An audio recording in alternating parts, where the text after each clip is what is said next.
Sibingelele-ke la sichaza khona amaphupho.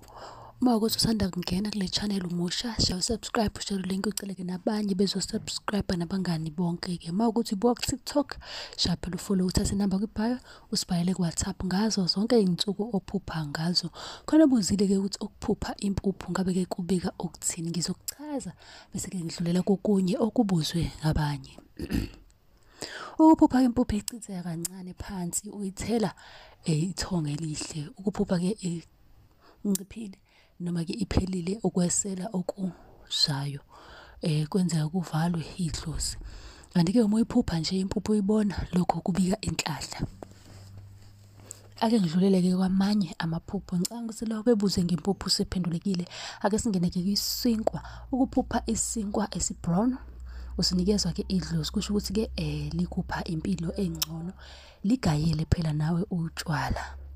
Esimhlophe kusho ukuthi-ke kuyenzeka kube yidliso. Umnenke uma ukuthi uyaphupha ubika isichitho. Ufudu ukuliphupha ibhadi-ke lelo nje elikhulu.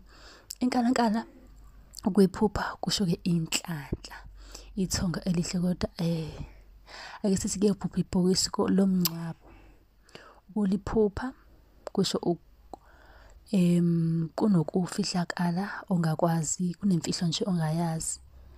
Mawukuthi mlaleli-ke umusha kule channel, share subscribe, ushare, ubuze phela kwi-comment iphupho-ke nawe ufisa sikuchazele lona. Nisale kahle.